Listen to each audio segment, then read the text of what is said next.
Good evening, gentlemen. This is the Dominance Academy, and I'm your host, Mr. Justin. Please excuse the sunglasses. I've just been looking at a computer screen for too long today, and I've got a little bit of eye strain. So, today we're going to get into why women hate masculine men.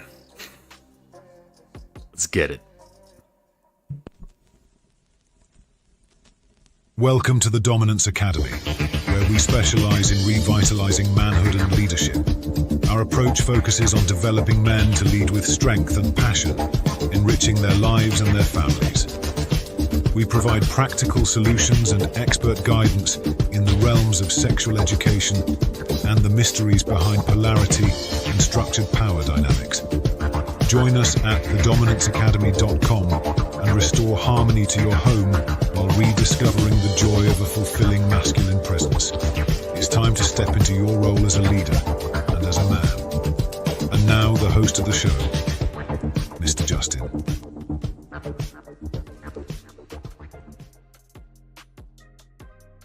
All right. We got a good one for you tonight. And just remember, as the banner says, it's never too late to give her a spanking. This evening was inspired by, well, I don't know if I'd call him a friend, but he's an acquaintance of mine.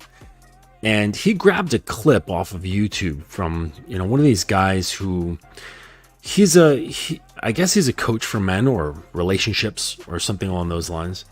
And he's got a good message. He's got a pretty good message, but he's very mainstream, and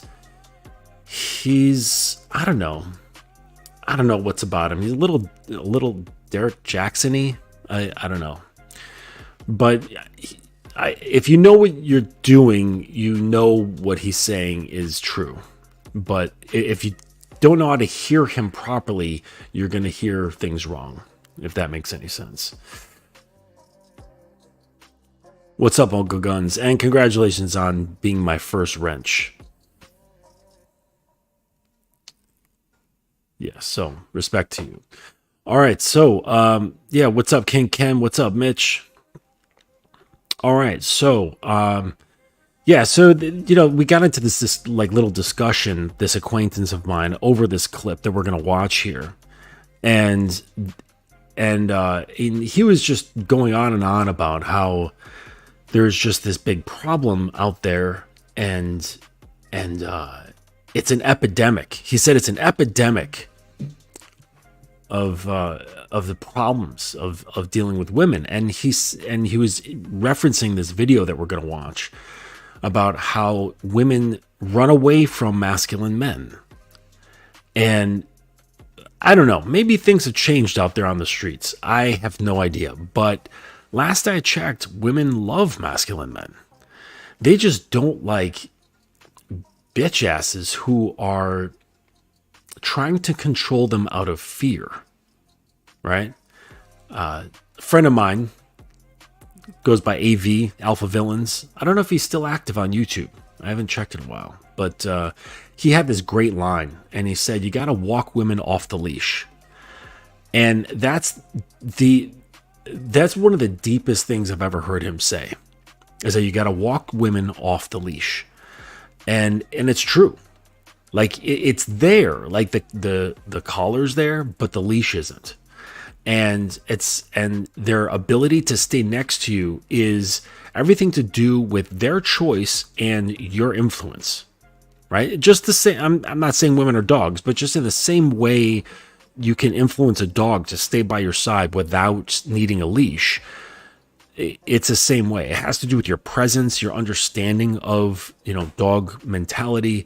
And if you're too controlling with an animal, I don't know if you guys have experience in training pups, but if you're too controlling with them, you don't get the best out of them, because you start instilling fear, and then they recoil from you, and you don't really get to see the full personality of the dog. The joy, the dog's inner joy doesn't get to come out. and because it gets stifled with your control. And the same sort of thing happens with guys.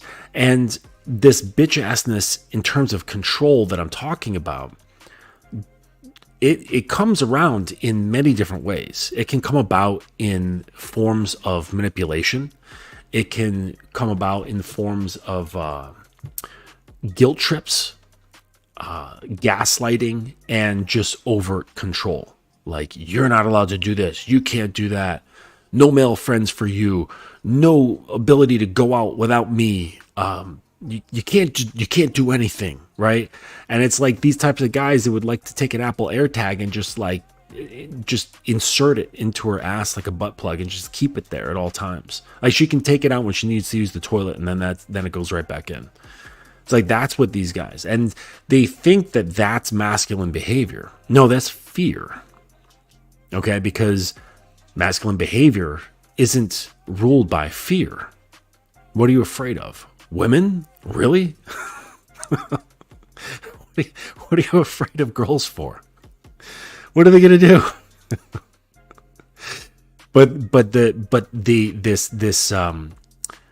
This fervent grasping for control is really what drives them away, and the guys think that this is them being masculine when it's not.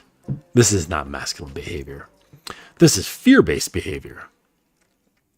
Fear-based behavior. So yeah, we're gonna get into that shit. But I just he and then he had this one viewpoint, and he's like, Justin, because I told him I don't really have problems with women, it's like, when you've got a decent head on your shoulders and you can see things for what they are, and you see women in a different light, I don't know. I appreciate women, like even the things that are not the most smooth sailing. Like it's just an overall appreciation for what they are, and not trying to grasp and control them. And this really is what allows you to really embrace them, okay? But you can't embrace them while being fearful of letting them, too close to you or too far from you, or any of these things that the guys worry about. You'll never actually get to see women for what they really are. And you're only going to, because of that behavior, you're only going to experience bad behavior from them. And then that's what you think they really are. And then you go around saying, oh, I know female nature. I understand female nature. They're a bunch of bitches and hoes. It's like, well, you can always tell a man's understanding of women by how he talks about women.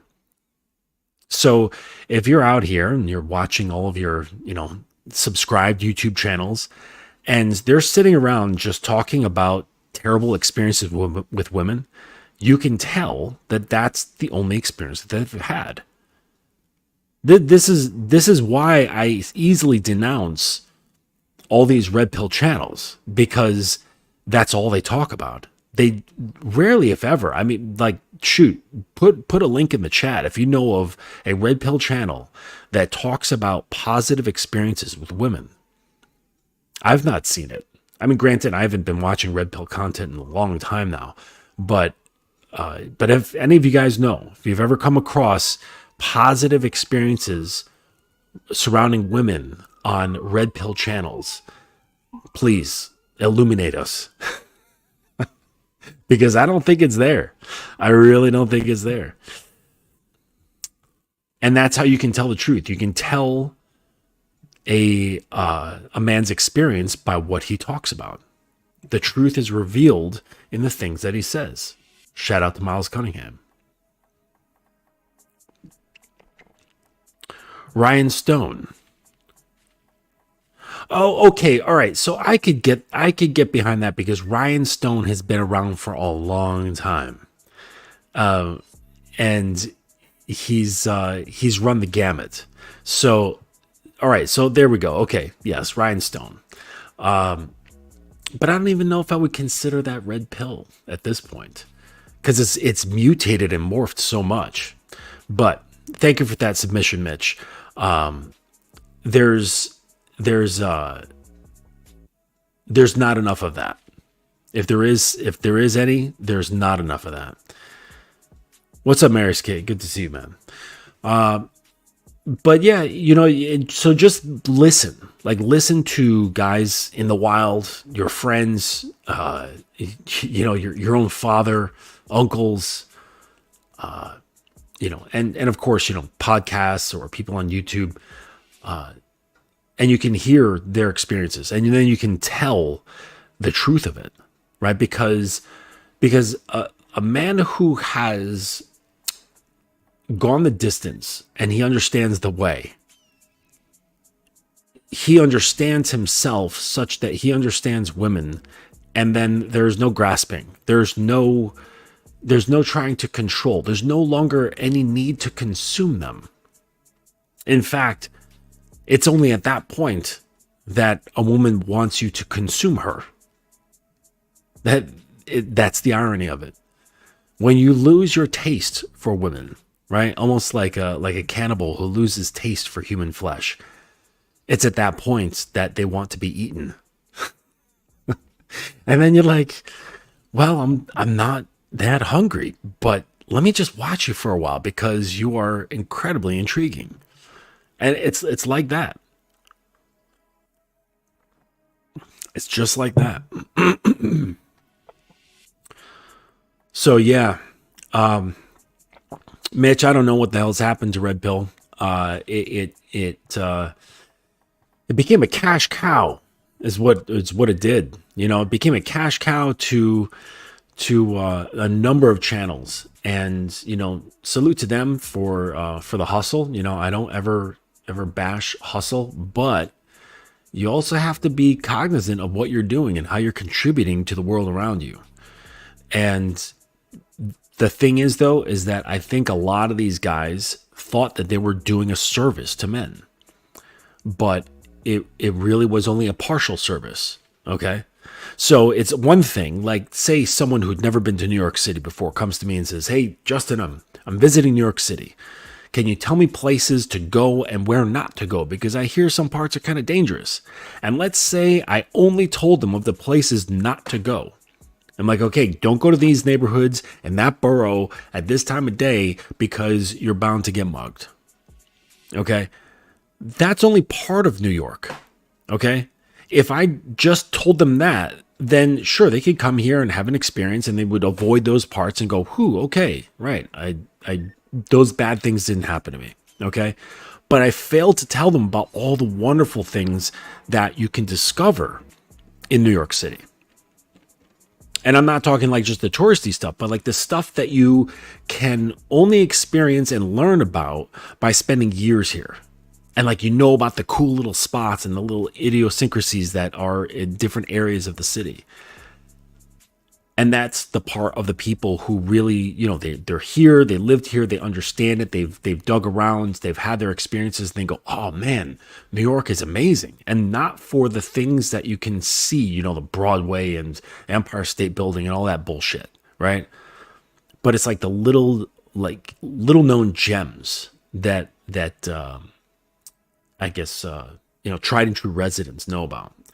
So it's kind of like that. Like, Red Pill was like, watch out for the bad neighborhoods. And that's all they said.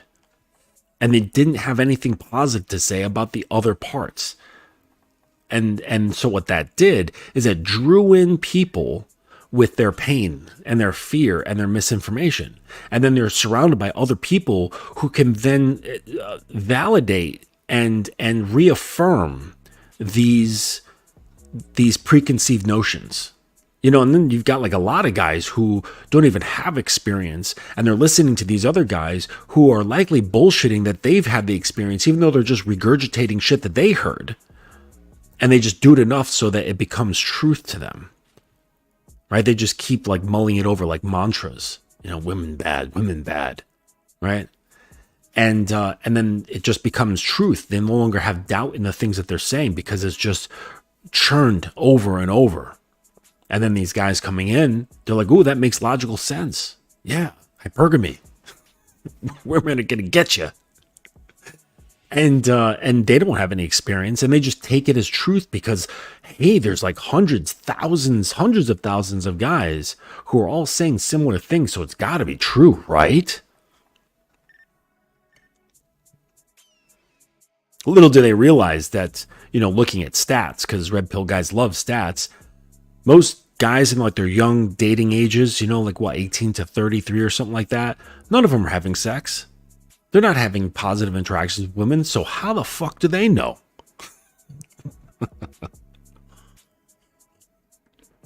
Yes. It's like blind monkeys leading blind monkeys. Just like screaming at each other in a room and none of them can see. Yes. Yeah, thank you, Guns. Yep. If you have a question, you can pop it in the chat. Maybe afterwards, if I've got the energy, so I've had a long day, I'll open it up, and if someone wants to come up, you guys can come up and share the stage, ask questions, and things of that nature.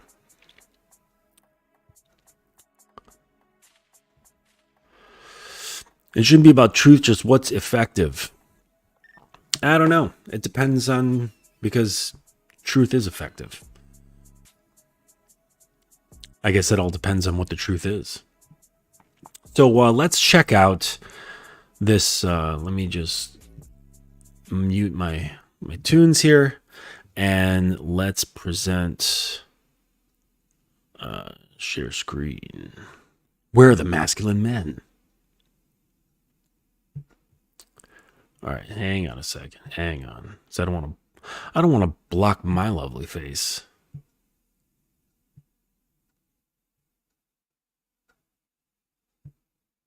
Come on. Here we go. Okay. Perfect. All right, so where are the masculine men? This guy is Naphtal Moses. I hear from all women nowadays. Where are all the masculine men? Mm-hmm. I'll tell you. The 2nd you meet them, you run and hide. Because they don't want to sacrifice a part within themselves, so that would require them to show up. Men are not willing to give up their commitment for somebody that is still committed to other things. And women need to really understand that, is that it's not easy to be with a real man. Most women say they want a high-value alpha male. They don't. They've been trained to want men that lie to their face. And that needs to be challenged. This is the thing I hear from all women nowadays. Where are all the masculine men? Mm-hmm. I'll tell you. The 2nd you meet them, you run and hide. Because they don't want to sacrifice a part within themselves, so that would require them to show up. Men are not willing to give up their commitment for somebody that is still committed to other things. And women need to really understand that, is that it's not easy to be with a real man. Most women say they want a high-value alpha male. They don't. They've been trained to want men that lie to their face. And that needs to be challenged. This is the thing I hear from all women. All right. I know it's a short clip. That's why I played it twice for you. Yeah, so she was saying like, oh, they run and hide, and then, oh my gosh, yes, I gotta look at the comments here. Where are the comments? Comments. Okay. Avoiding all the masculine women, 4,000 likes. So true. Once you set down any boundaries or explain that they have to behave a certain way, most of them run right back to the streets because they can't handle being accountable like an adult. So this sort of mindset doesn't come from experience. It really doesn't. Because here's the thing. Well, guys like this, they don't know what the fuck they're talking about. Let me go back to what she was saying. The thing I hear from all women nowadays. Where are all the masculine men? Okay, they do say I'll tell you. The 2nd you meet them, you run and hide. Because they don't want to sacrifice a part within themselves, so that would They do. They don't have an issue with this. Excuse me. When it comes to having influence. Sacrifice is easy. We sacrifice things all the time for things that we actually want, the things we go for. All right. I mean, think about it. For those of you who are on some sort of fitness journey, you sacrifice hanging out with your friends. You sacrifice eating junk food. You sacrifice, spending your money on otherwise fun things so that you can put that money towards buying more food because you need to increase your calorie intake or you need to buy healthier foods or something along those lines. Okay. You sacrifice, the short-term gains by having a job that you don't like, but you know that it has scalability and will bring you to another level so that you can pivot and do all other, fun shit. We sacrifice all the time. Okay? Women have no problem sacrificing what she's talking about. Okay? And what she's talking about is ego and pride and that strong independence, that sort of thing. Okay? The problem is that most women are not experiencing something that is enough for them to sacrifice to, okay?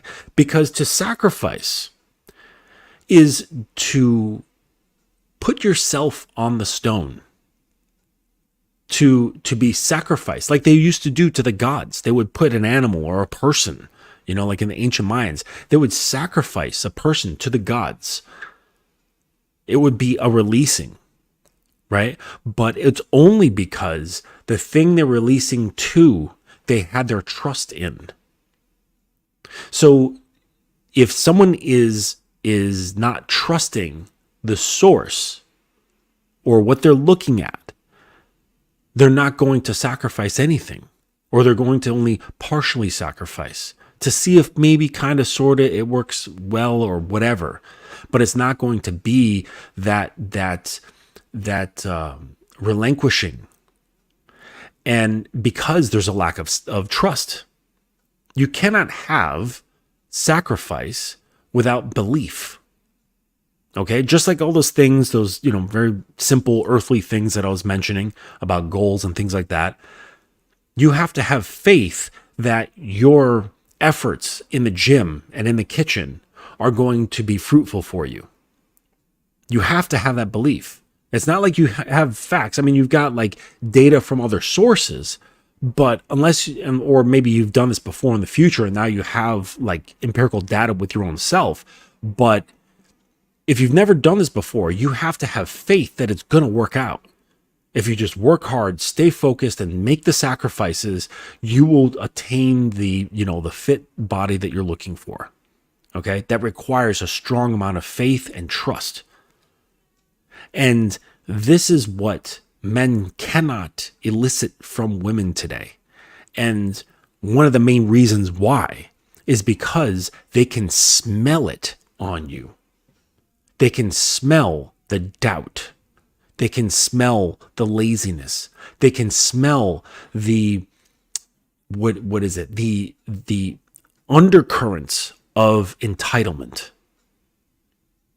which is pure bitch assness. Shout out to 1950. It can't be hidden, because women are fantastic at reading vibes and catching smells and reading information between the lines. Like, they can feel it when you're lying to them. They just know, they can tell it because they've developed these soft skills. They call it, woman's intuition, or, a sixth sense or something like that. It's part of their survival mechanism to see who is real and who isn't, because a long, long time ago when you crawled out of caves, it was that skill that determined whether they were going to survive or not. If the male that they were with was going to kill them and possibly eat them, or copulate with them and be able to raise, offspring. So this has been with women for a very long time. So if you consider yourself a masculine man and she's not budging, there's a reason for it. And you think, on the surface, you think that it has something to do with her. And it does. But when she can smell something that is like, oh, I can trust this guy. I think I can trust in him. That armor that she's wearing starts to slowly melt away. the armor of independence, the armor of social conditioning. You go get it, girl. You get that college degree. You go get that STEM degree. You go out there and become an engineer. You go become, a CEO. You go get all these things, and let's build up your ego and your pride, and just be that person in the world alone, just like men. That stuff, that armor that protects their soft feminine nature, which is always, always, always there, because it's part and parcel with being a woman. It's always there. It just depends on, how much conditioning is there and how much trauma is there. Okay?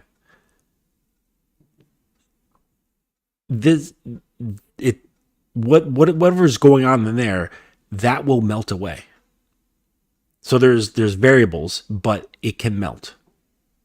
And this is what many men have never seen. They've never seen that aspect of a woman, of what that's like.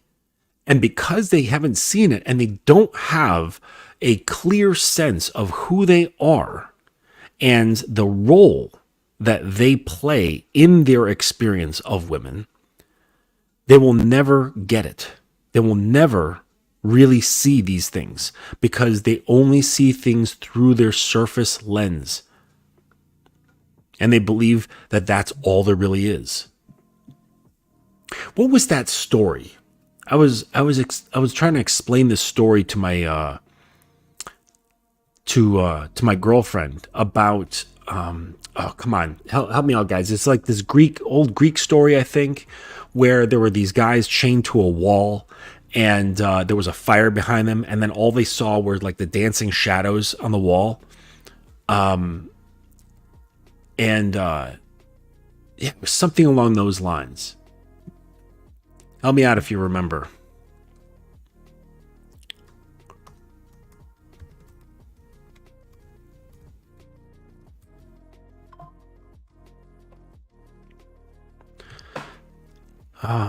Myth of the cave, or the allegory of the cave. That's what it is. The allegory of the cave. Plato. All right. In the allegory, Plato describes people that have spent their lives chained in a cave facing a blank wall. They watch shadows projected onto the wall by objects passing in front of a fire behind them, and they give names to these shadows. The shadows are the prisoner's reality, but not accurate representations of the real world. The shadows represent a fragment of reality that we can normally perceive through our senses, while the objects under the sun represent the true forms of the objects that we only perceive through reason. 3 higher levels exist: natural science, deductive mathematics, geometry and logic, and the theory of forms. Socrates explains how the philosopher is like a prisoner who is freed from the cave and comes to understand that the shadows on the wall are actually not the direct source of the images seen. A philosopher aims to understand and perceive the higher levels of reality. However, the other inmates of the cave do not even desire to leave their prison, for they know no better life. And this is the experience of most males. This is the experience of most males. They see the dancing shadows on the wall, and they take this for truth of reality. And then there's other people. Maybe they've got those those telephones with like the cup, and the string, and it goes to another cave. And the guys over there are saying, "Hey, we got these dancing shadows too." That's reality also. But they're all prisoners as well. Looking at the same thing, confirming each other's reality. Right? Sounds familiar, yes? And they're like, "Look, this is how women are. Look, the dancing shadows." When really, all these guys had to do is just turn around. That's all they had to do. And notice that that isn't what reality is. This is why I'm always preaching to you guys that you need to detox yourself from social media. Actually, all forms of media. Be very, very mindful of what your mind consumes. And sure, it's easy to be mindful of the things that you purposely consume, like the books you choose to read and things of that nature, okay? But I'm talking about the passive stuff, the shit that you thumb through on TikTok, where it's just fast information just jammed into your head, super fast, okay? It gets in there. Your brain's recording everything you see and hear. And it goes up into your subconscious where there's no editor, and it just takes these things on and just absorbs. Take a detox, guys. Unplug from social media for like a month. You're going to watch your withdrawal symptoms. If you think I'm joking, watch what happens. Do a little experiment. Like, think about it. There's really nothing to be lost. Unless you have a business that requires you utilizing social media. If it doesn't, I challenge you to take a month off. No YouTube, no Instagram, no TikTok, no dating apps, like nothing that's remotely related to social media. Not even like the podcasts that you can like listen to, like, you know, like actual podcasts. No audio podcasts. None of it for a month. And just watch your withdrawal symptoms. You're going to freak the fuck out.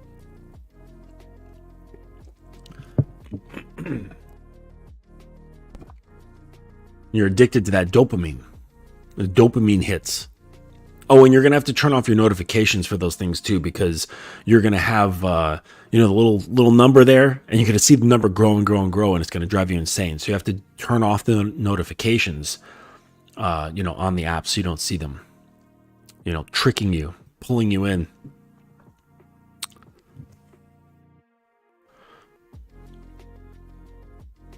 Yeah, I was just saying that, Daniel. What's up, Daniel?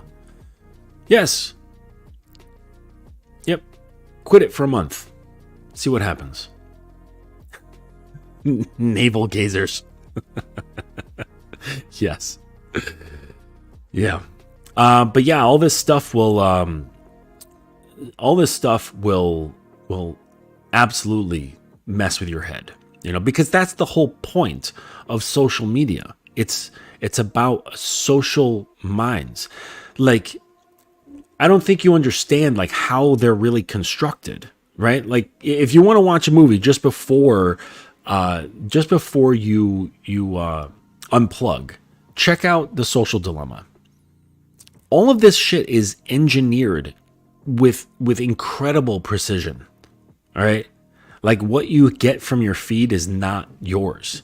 It's engineered based on certain preferences, which further and further corrals what you see. So the width gets smaller and smaller and smaller, and you just start seeing the same shit over and over again. And we all know, if you start seeing or saying or hearing the same sort of thing over and over and over again, what's going to happen to your mind? You're going to start believing these things. You're going to start internalizing these things. Right? That's how mind control works. It's subtle.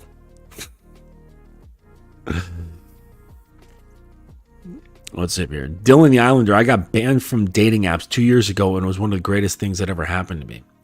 Yeah, I got banned from Tinder. I don't know why. I was just told that it was a picture, but I didn't have any bad pictures on there. And I guess they like link it to your phone or your phone number or something. I don't know what, but I was like, oh, maybe if I get a new phone, which I ended up doing just out of, my shit broke.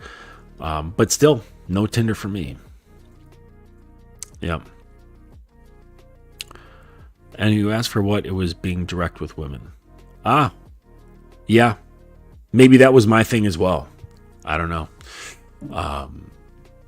But yeah, you gotta just play the game the way they want you to play, because it is their platform. You don't have carte blanche. So let's take a look at these here. As it relates to the topic here, I really have never come across a woman that does not want a masculine man. So I think this is pure bullshit, where they're like, oh, no, like, I'm gonna run away No, like I was saying, people run away from things that they don't trust.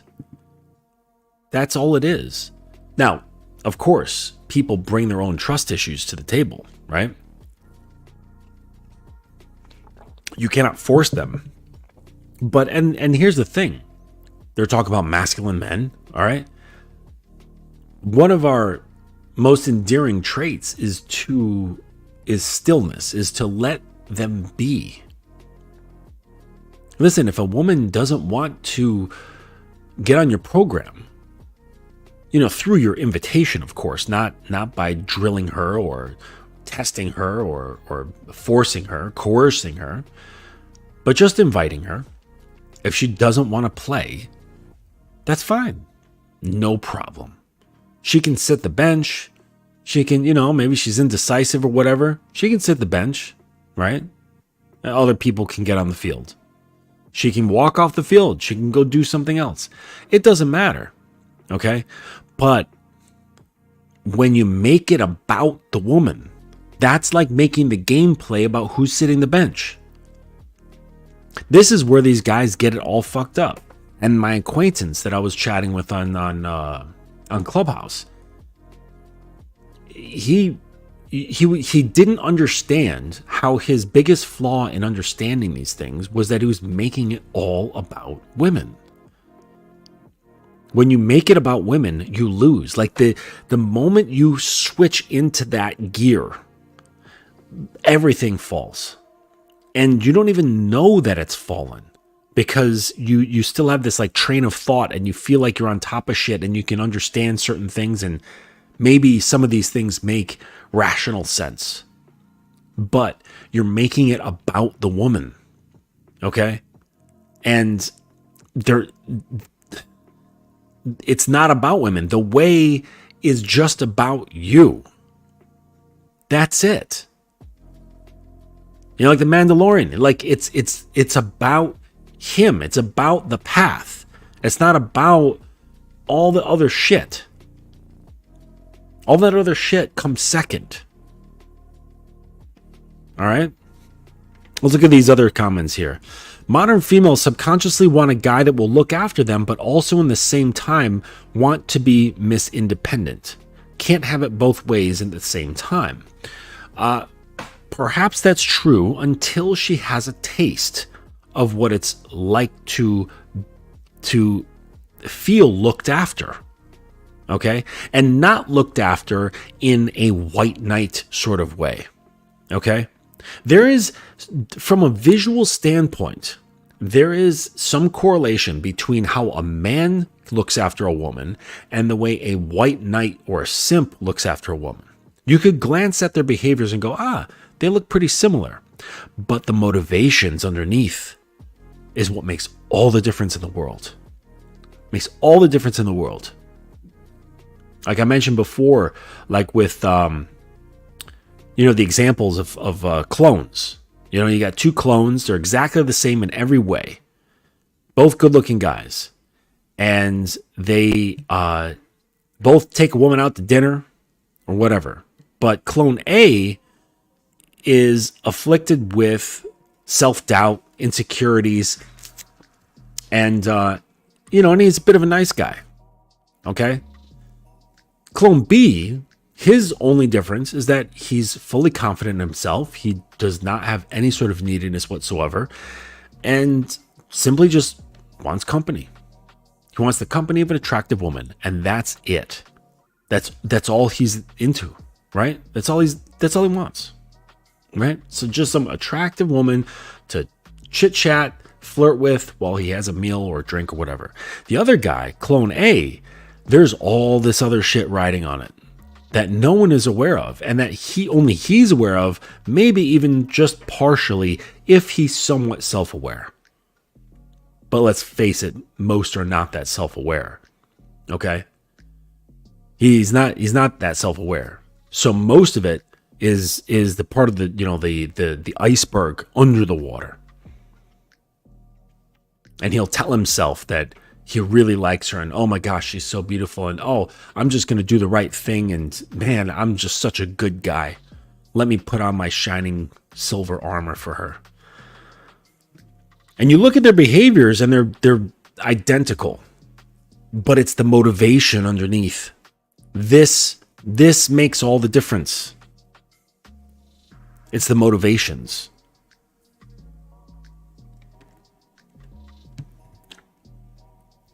Yeah.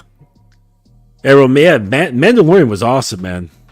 I loved that fucking what was it? It was like the original lightsaber. What is it called? Like the dark saber. That shit was badass. Black energy shit. That was fucking awesome. I loved the dark saber. The whole show was pretty good. Really good. But yeah. But yeah, these guys just make everything about women. Like just let them go. Just let them go. And not out of bitterness. No, you're not allowed to have sour grapes. You're not allowed to. That's another challenge. You want another challenge? Try to let go of women.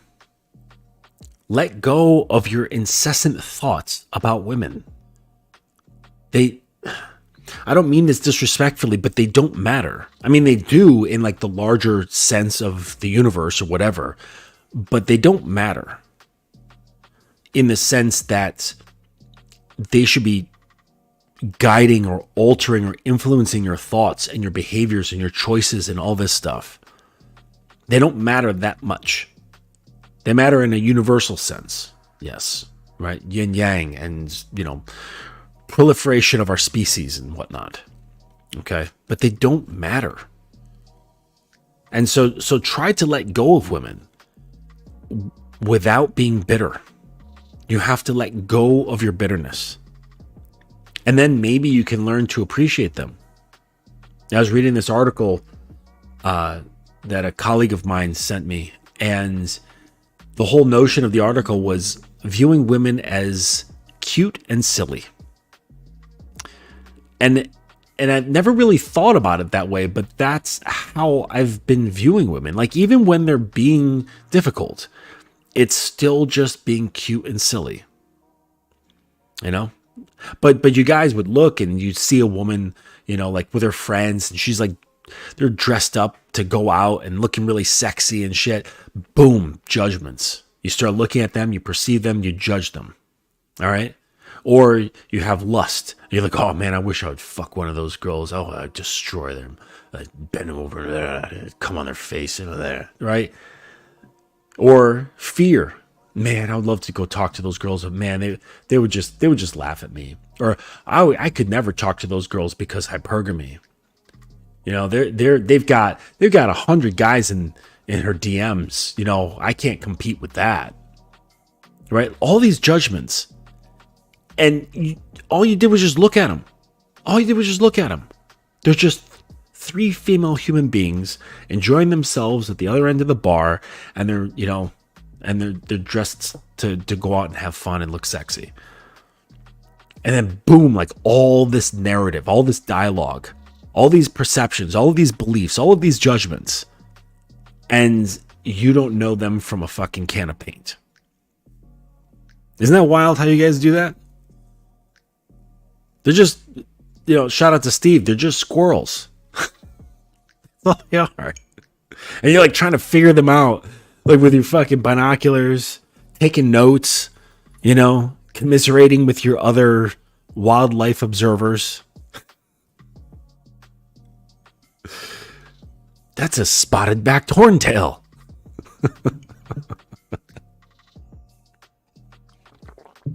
Look, she's performing a mating ritual. Oh, God. Most men are working. Let's look at these other comments here. Most men are working, and when we are not working, we are training. And those are generally female-free environments. Okay, good for you. This younger generation is cursed due to the impact of social media. There we go. I've been with my wife since 2001. Dating apps, IG, Snapchat, etc. I can't imagine how a person has to design an impenetrable online presence so they can mimic in real life. We are imperfect beings. This is what makes us unique and beautiful. The ability to learn to love someone nowadays is so much more difficult. I feel for you. Well, it's it's much more difficult because a lot of you guys hate yourselves. Because you are plugged into social media, you think there's some sort of ideal that needs to be attained, and you listen to that instead of your own thoughts, which you're completely disconnected from due to your social conditioning through social media.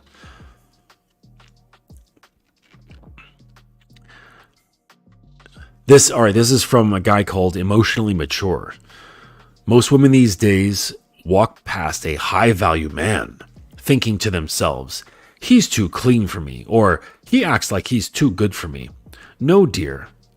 That man just has boundaries and is fully aware of himself and his actions, which means he'll also be aware of yours.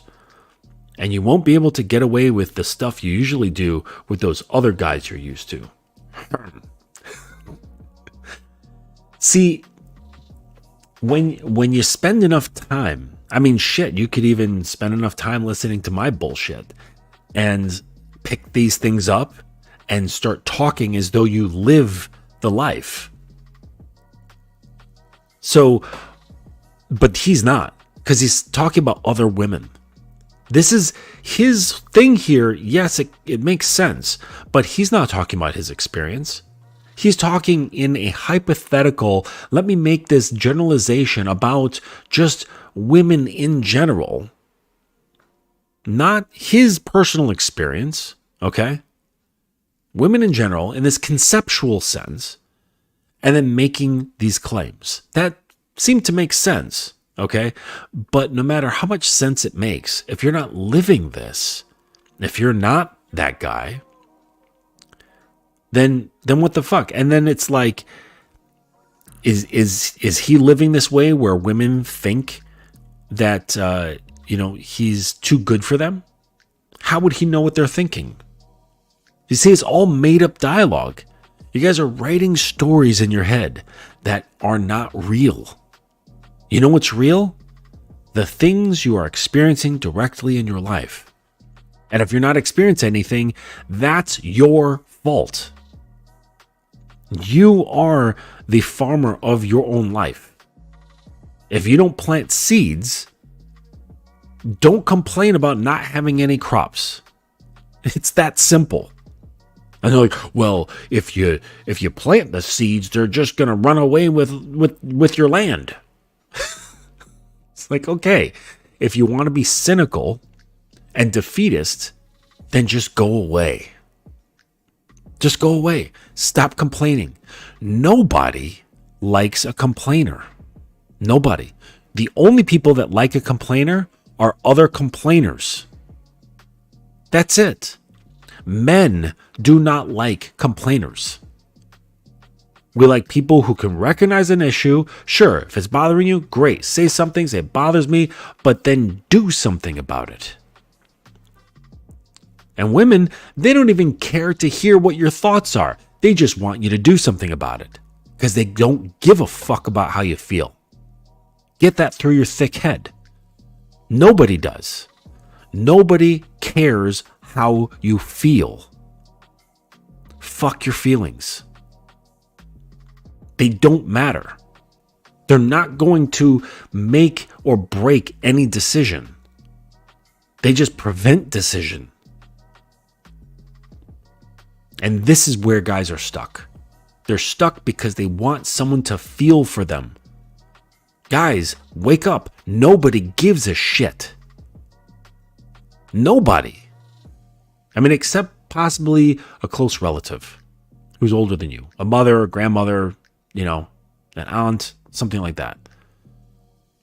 But aside from that, nobody gives a fuck because we are all self-absorbed. We're all dealing with our own shit. We're all trying to move through this life the best way we know how. Nobody cares about what you're going through because we all have our own burdens. And you cannot expect a woman to understand, care, or alleviate you from your burdens. That's your job.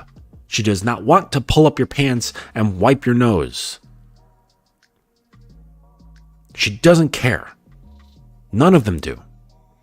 Maybe briefly for a second, Like I got sick and, my woman like got me a bunch of food and shit like that.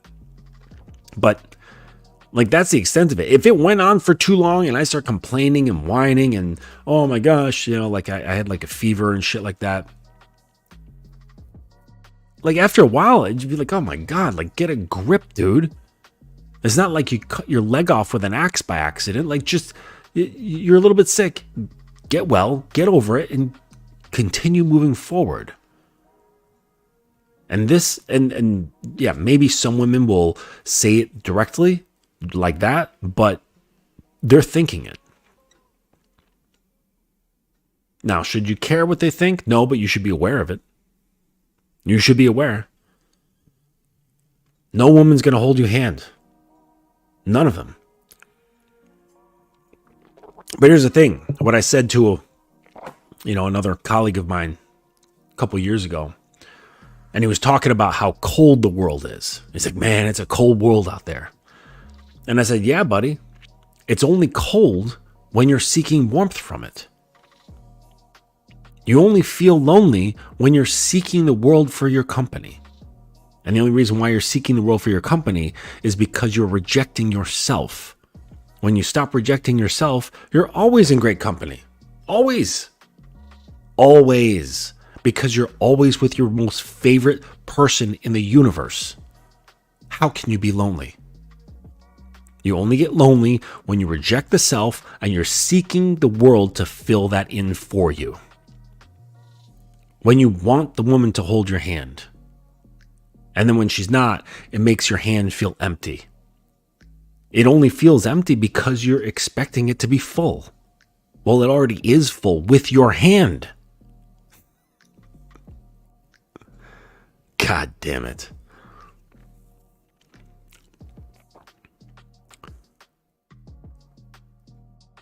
Let's see here.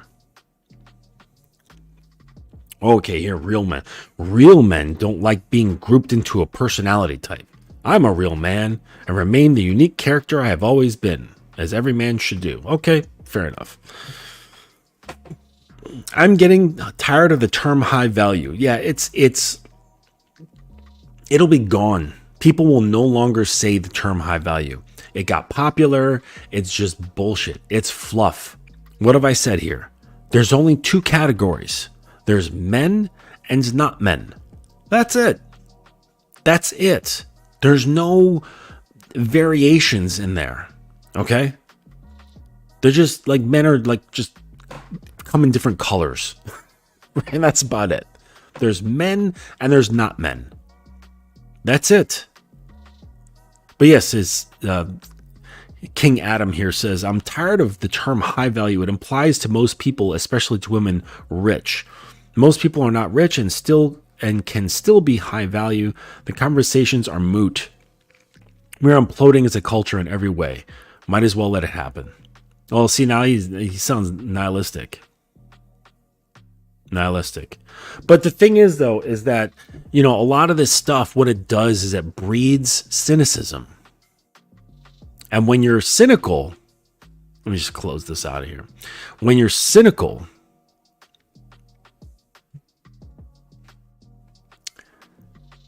you have really given up, but not given up so much to walk away.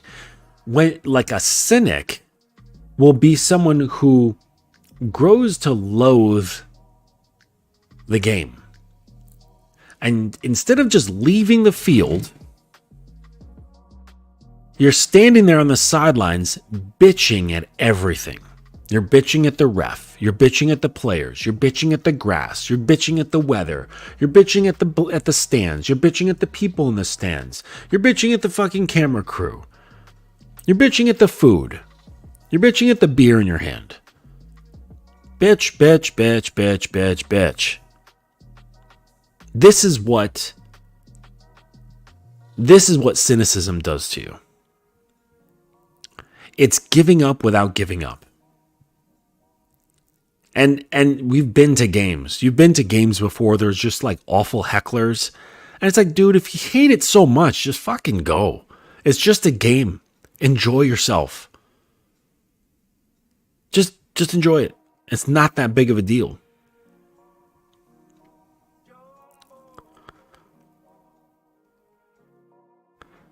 Yes. The gardener. If you want a good garden, be a good gardener. Yes. That's right. Absolutely. So yeah, like women don't fucking hate masculine men. They fucking love masculine men. It's written into their core. It's part of their survival structure. Like, it's just how it works. It's just the problem are masks. The problem is trauma. The problem is coping. The problem is just not being real. And my acquaintance on Clubhouse, he was like, well, I don't know. Like he's always skirting around the idea that it's men's fault. All right, he just doesn't want to. He's like, I'll explain it perfectly to him. I explain it perfectly to him. And he just won't accept it. He has to accept that women play this role where like they've contributed to the hell that he's in, that many men are in. That it's like,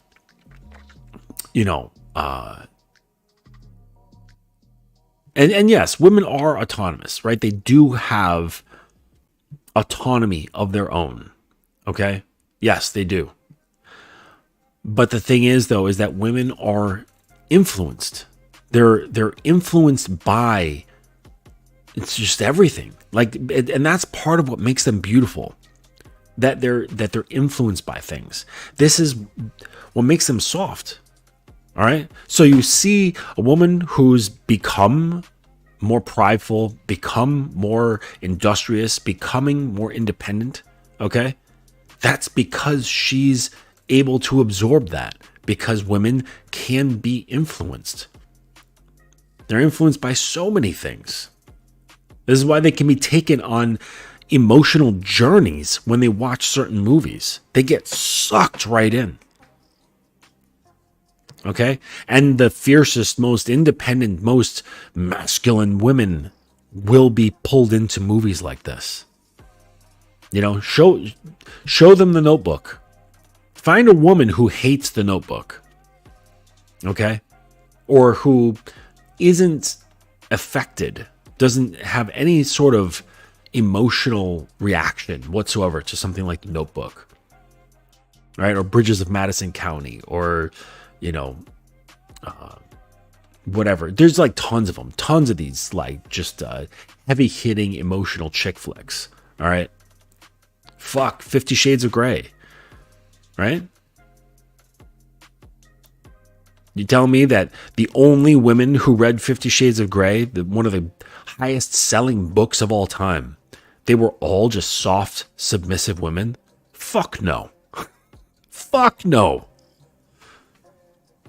He had women from all walks of life reading that book, getting sucked the fuck in.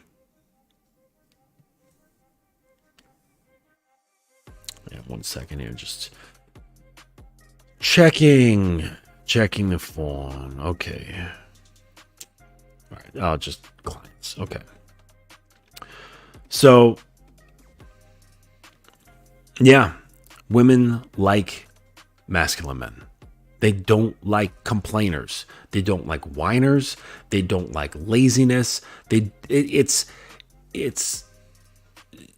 don't want anything that resembles them. Like, fine, like, let the woman be a brat. Don't you be a brat. Let a woman whine. Don't you whine. Let a woman complain. Don't you complain. Let her get emotional and have her ups and downs.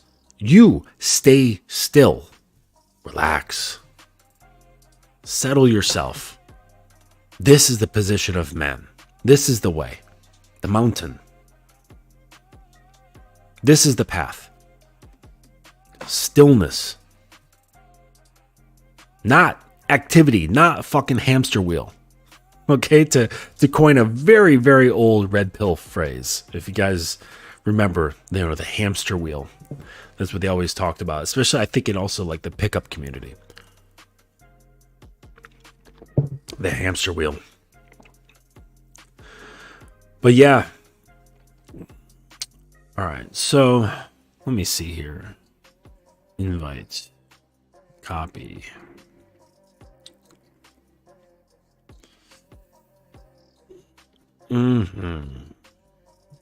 I'll put this in here. Somebody wants to pop in. That's totally fine. Hate isn't the opposite of love too, though. They're women, lol. The opposite would be not even considering the guy exists. Yeah, I would say like just supreme indifference. Supreme indifference is the opposite of love. It's just no emotion. It's just nothing. And this is where cynicism exists, right? This is where cynicism will take you. If you stay cynical for too long, you'll just become dead. It will just drain all of your life out of you, and you'll just not give a fuck about anything anymore. And the only question you'll start wrestling with is should I get up the next day? 1 second.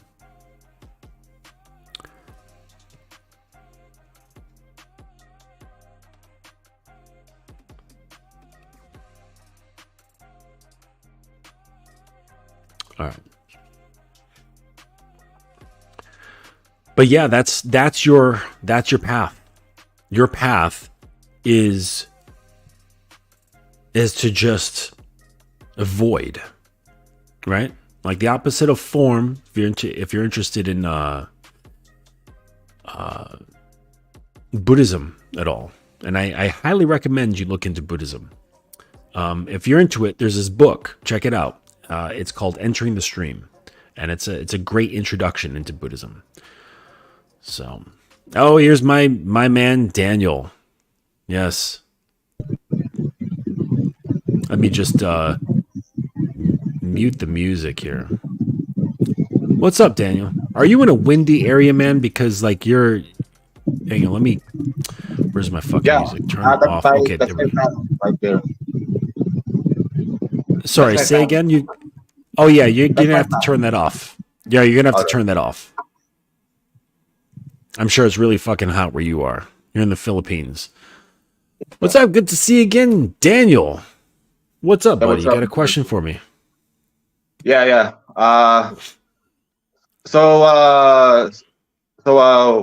What do you think does spirituality and divinity and God play a part in manhood? What do you think the role is? I don't think there is a universal role, except if it helps you, then it helps you. If it doesn't, it doesn't. All right. So yeah. So if it helps me, yeah. Well, I can see that it helps me pretty much. Right. There's many paths to manhood if you know how to walk. Okay.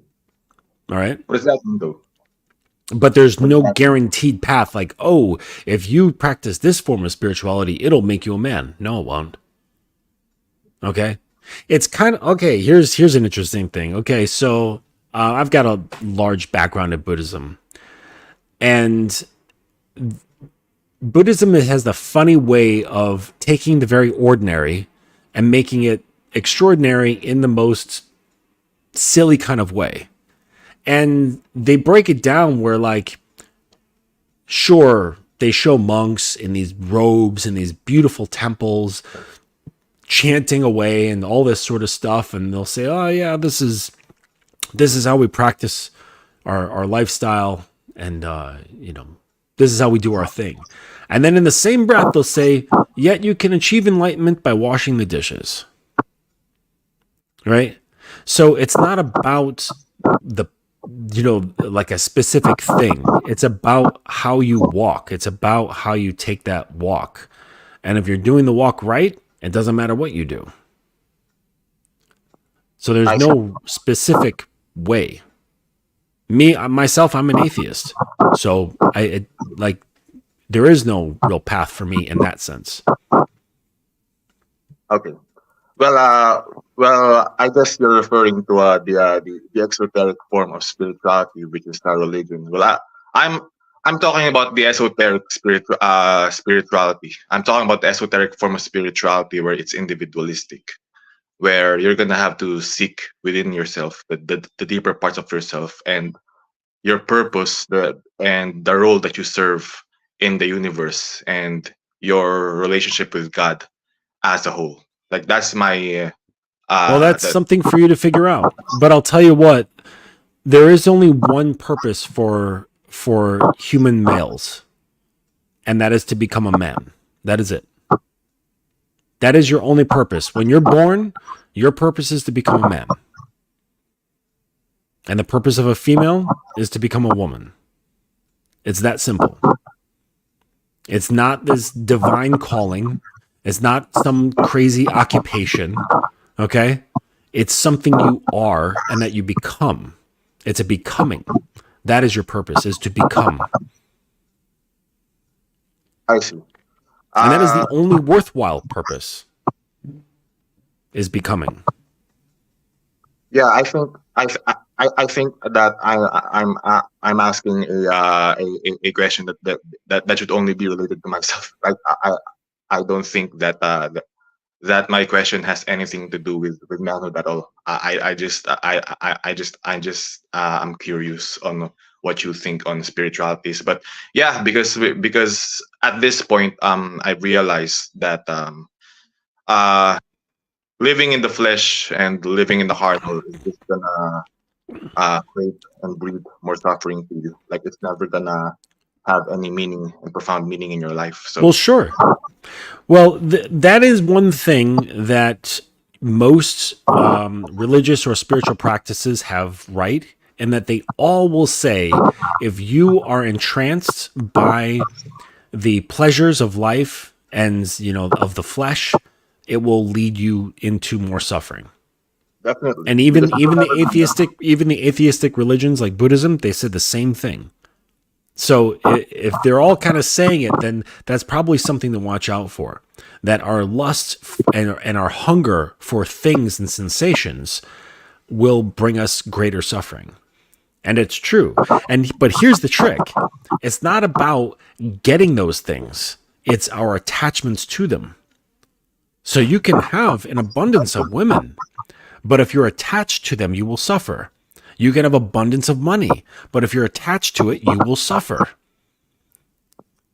And that's where it comes in. It becomes a problem. Yeah, that's the line that I'm referring to. Though that's the boundary that I'm referring to because that's why I'm bringing up spirituality. Because if you don't have a connection with the divine, if you have no awareness with your spirituality, you will be attached to the materialistic things that this world provides.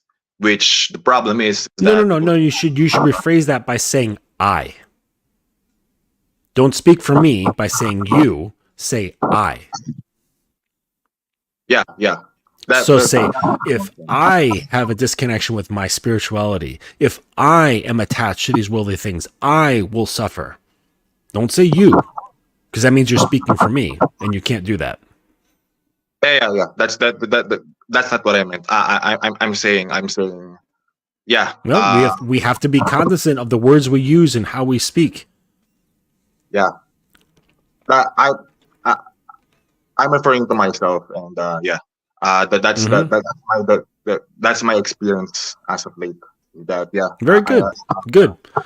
Well, hopefully this will make you less obsessed with getting pussy. Yeah. I no longer am. Believe me. I no longer. I don't, but that's okay.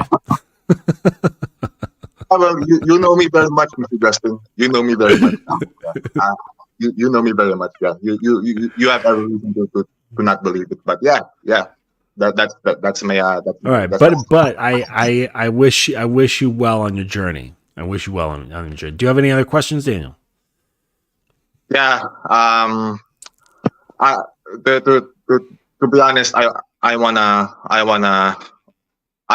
get rid of my lust. Well, not totally get rid of it because that would be stupid. But I'm just saying that I wanna have control with my lust, and I no longer wanna live and operate based off my desires and lust and my lust, and I no longer wanna make decisions based off of them. I no longer wanna All be right. controlled by Well, them. here's the thing, and I've talked about this before. Pushing is the same as pulling, right? Pushing and pulling is two faces of the same coin. So when you are pushing away from things, I'm going to just mute your mic. When you're pushing away from things, you are strengthening it. Okay. So like, let's say there's a certain concept and you don't like this concept and you say, I'm against that concept. By pushing that sort of attention of saying, I don't want this, I don't like this, I'm against that, you're actually giving that thing more strength. Okay? It's like in physics where they're saying like when you push down on a table, it's actually pushing back up at your hand. All right? The secret is not saying I want to rid myself of this, because in the act of doing that, you're solidifying the thing you're trying to rid yourself of, which makes it even harder. Okay? The trick is letting go. Is you just let the coin drop out of your hand, not flip it from one side to the other. All right? Because it's just changing one addiction to another. That's all it is. And you think you're being pious, you think you're being righteous, but you're still just as obsessed. It's just in the form of resistance. And now you have this constant battle that you're fighting within yourself. It's just a letting go. That's all it is. And it's an easy thing. Once you do it, you're like, oh, fuck.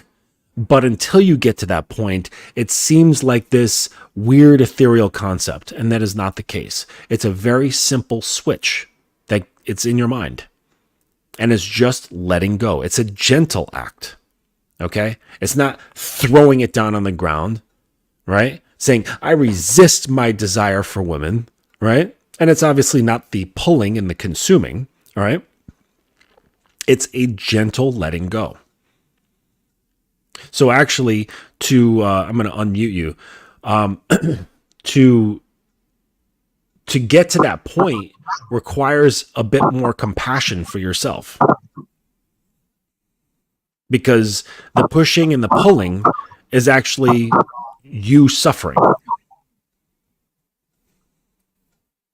The pushing will cause suffering. The pulling will cause suffering. It's having compassion for yourself and being able to just let go. But it's at that point when you can actually love and appreciate women. You can actually appreciate sex.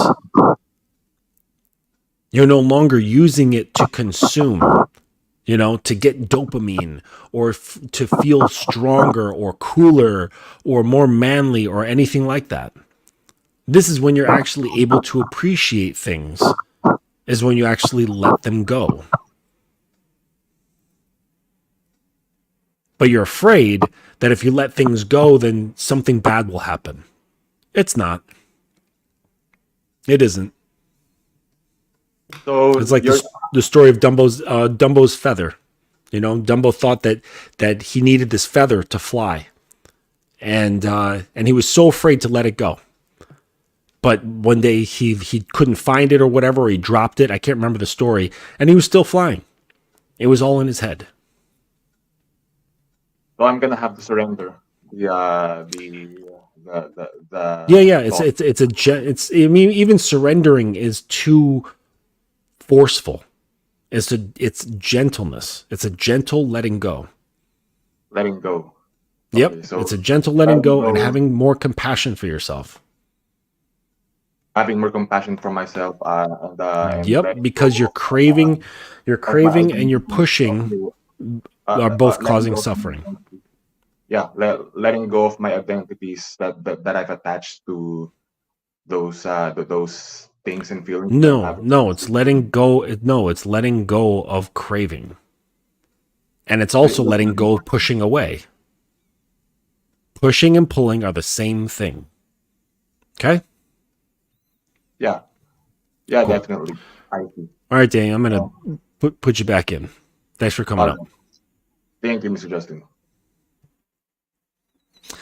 That's Daniel, man, calling in from the Philippines. Appreciate you. Yeah, I believe, yeah, he's from the Philippines. Yes. Yep. Interesting guy. Interesting guy. What do we have here? Marius, I can attest my religious upbringing definitely caused lots of problems that weren't clear until I became a critical thinker of all these spiritual things. Yeah, it's funny because, like I was saying, there's no real path. Like they'll all say, "Oh, this is the one real path." There is no one real path. It's you walking and it's finding yourself no matter what path you're on. There is no real path except your feet, if that makes any sense. So I've met all kinds of amazing men, and they've all arrived in their own path. And I'm not sitting here going, "Oh man, you got here through Jesus? What a loser." Right? Because like I'm an atheist. No. And he's not looking at me going, "What, you're an atheist? How could you possibly be a man?" No. Because men recognize other men. It's just it's a thing. I don't even know what to call it. I don't know what to call it. But it's a presence thing. And you're like, "Yep, you're on the level." And it's like, I don't give a shit how you got here. I just see that you're on the level. And that's really what matters. It's knowing that I know that you put one foot in front of the other in such a way that brought you here. And that's all I care about. That's really what matters. Not the pathway. You guys are stuck looking at the mechanisms involved, thinking that's the solution to the riddle. It's not. It's not the solution. Right? Perfect example. If you guys have ever seen Enter the Dragon, Bruce Lee, his movie, and you know what? I'm gonna fucking pull it up because it's such a fucking awesome, such an awesome scene. Fucking love this scene. Come on, YouTube.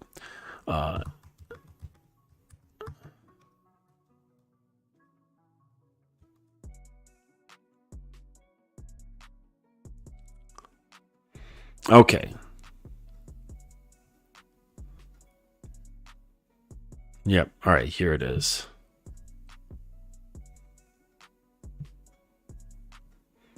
Let me just clip my music. We'll share this real quick. Yeah, this fucking awesome scene, man.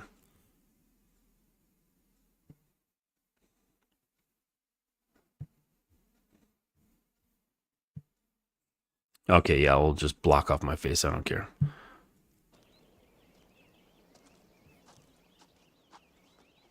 Hello, Mr. Lee. My name's Braithwaite. Hello, Mr. Braithwaite. I've come to speak to you about a matter of great importance. Have some tea? Yes, indeed. Ah. This is very pleasant.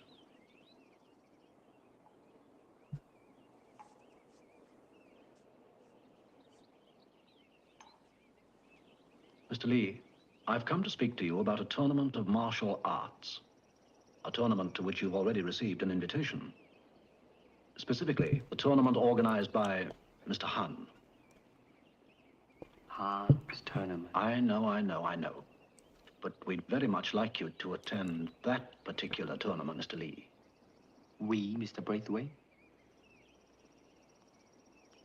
It's Lao's time. Yes, of course. See, he's like, this big thing. Oh, this guy, he's so important. He, like, he's got this tournament. He's like, you know what? All right, pause on that important shit. I've got my student to deal with. And his lesson is so short, but there's so much there. Amazing scene.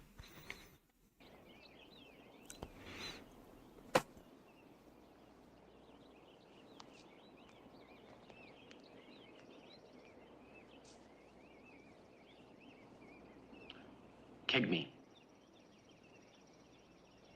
Kick me.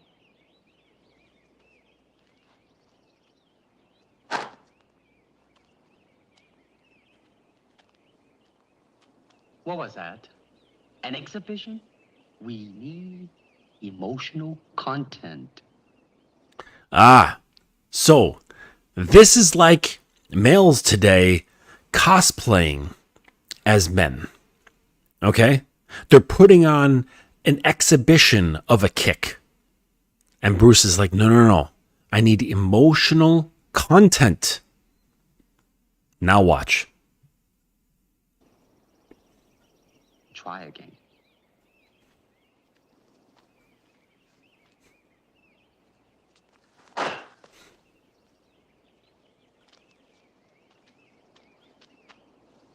I said emotional content, not anger. Not anger, right? And that's what guys are doing wrong as well, right? This is all them complaining. This is all them trying to be like ultra mega tough guy, okay? Trying to mimic, someone like Andrew Tate, okay? Letting their anger and their frustration come out, thinking that this is what makes them a masculine man. Or on the flip side of being just some emotional bastard who's whining and complaining in the stands. That's not emotional content. Now try again. With me.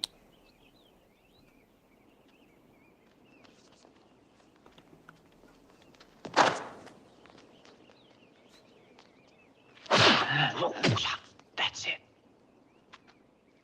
How did it feel to you? Let me think. No. Don't think. Feel. Here we go. It's a finger pointing away to the moon. Don't concentrate on the finger or you will miss all that heavenly glory. Do you understand?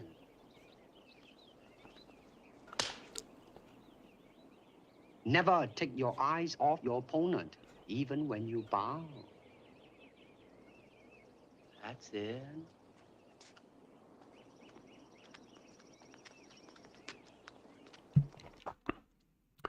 Utterly brilliant.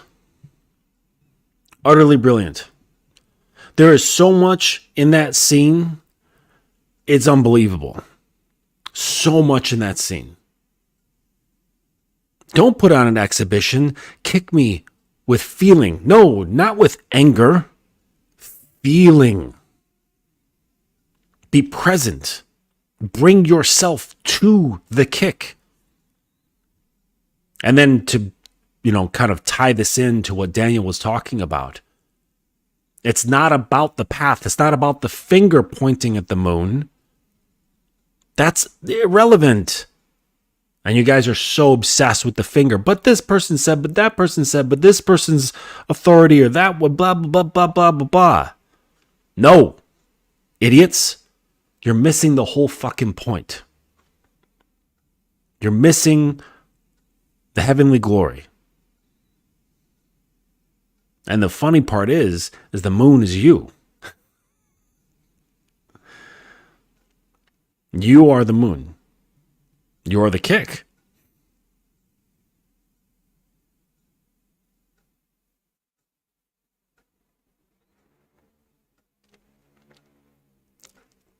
So, yeah, you should watch that movie. There's a lot of there's a lot of good game in that movie. Man, Bruce Lee. He was a smart dude. Really, really clever. But yeah, it doesn't matter. It doesn't matter what finger is pointing at the moon. and you get caught up in that bullshit. And you need someone to smack you in the head and say, stop looking at the damn finger. Yeah, but this guy said blah, blah, blah. And you know what? I'm a finger too. Fuck me too. You're missing the fucking point. Don't look at me. I mean, I appreciate everyone who watches my videos. I really, really do. Okay? But I am just as deceiving as everyone else. Meaning, because part of me is, look at me. Okay? But I'm telling you, don't look at me too long, or you're going to miss it. Makes me think of Ferris Bueller's Day Off. But yeah, keep your focus on the moon. And if you're going to kick with feeling.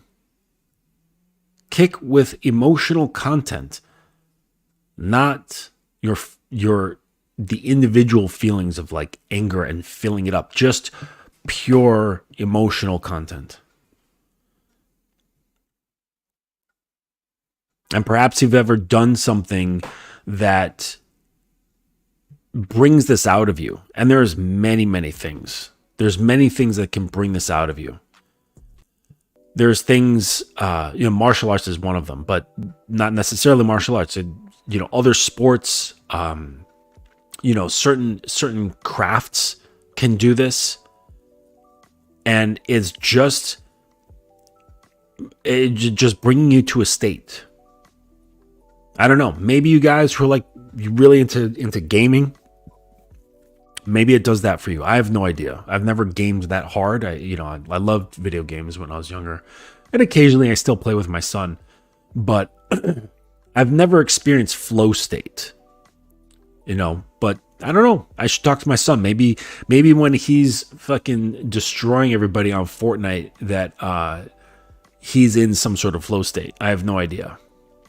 But it's like that's where you can have that pure emotional content filling your movement, right? But it's like you can't get there. You can't even get in touch with that sort of thing within yourself if you're fucking distracted by pussy. If you're distracted by all the intricacies and the bullshit around with women. And nonsense that's happening with the world and social media and this fucking an influencer, what? Who gives a fuck? This world, this stuff here, it makes you think that this is important. And it's not. It's not important. Nothing you see on social media is actually important. The only important part is the viewer. And because you're locked into that, the importance gets diminished. So I'll just bring this up again before I close out of here. I challenge you to take a month. I challenge you to take a month to detox from social media. Unless you have work, you've got a business or something to run that's attached to social media, I understand. You got to do it. Okay. But if not, and you're just some knucklehead who's got fucking thumb calluses from scrolling on his phone, detox. Take me up on this challenge. Do a little bit of writing during that time. Observe your own mind of how it deals with these sort of things. Do daily writing and see what comes of it. See what happens. And then come back. I want to hear the experience of yourself. I would love that. If the regulars that are in here, Marius, Uncle Guns, Mitch, King Solar Power, I didn't see him tonight.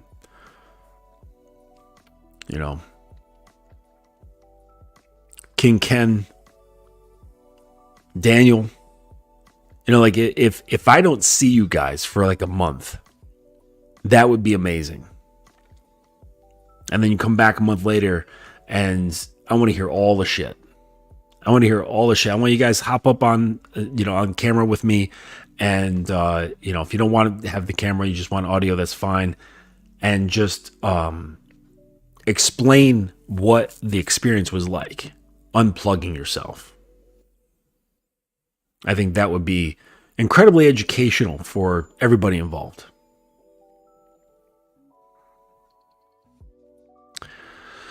Sometimes I hesitate doing activities that supply flow state since the time goes by quickly. It makes me feel very mortal. Yes. It is in our mortality that we actually live. When we stare death in the face. That's living. I had a teacher that would remind us in pardon the pun, in grave detail that we were going to die at the end of all of our training sessions. And we had to really sit there and listen to him and ponder, like, with great seriousness, the imminence of our death. And it's hard to wrap around because it's conceptual. Even if you've lost people, if relatives have died, friends, whatever, animals, but still to our own existence is just conceptual. So you really have to think about it. But it's in our finiteness that you can then really move, because you realize you're not fucking immortal.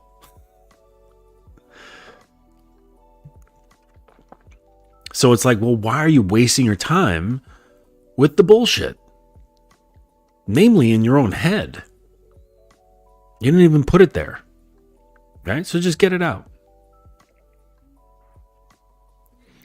All right, guys. I'm going to pull this one to a close, finish my tea, hang out, do some writing.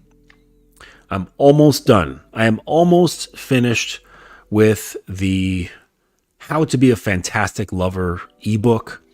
I think I'm going to take some time and design it out so it's not just like walls of text. Put some graphics in there, some diagrams. It's going to be rife with links. So, links taking you to good supplies for toys and leather, like good lube to use, just a bunch of really great resources. So you're getting more than just a book. You're going to be getting a pretty sufficient guide as to how to be a really good lover. And it's a lot. It's a lot. And I understand with some of my stuff, it's sort of like drinking from a garden hose, but a fire hose. But take your time with it, and it will, it'll feel like a garden hose. So, in probably the next couple of weeks, that's going to be ready. Next couple of weeks, and I'll have that ready for you guys.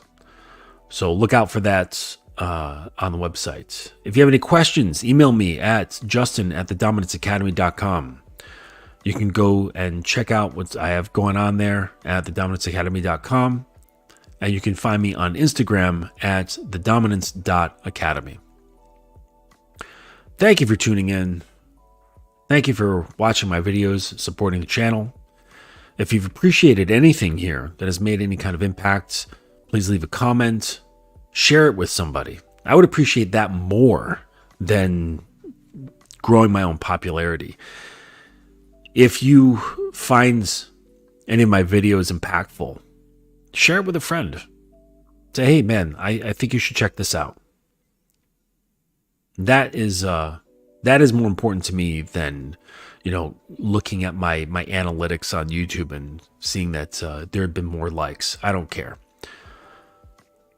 But it'd be better to have, new faces coming through and gaining knowledge, gaining understanding, gaining freedom.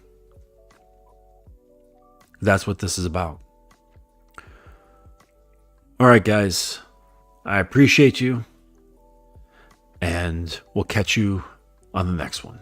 Take it easy.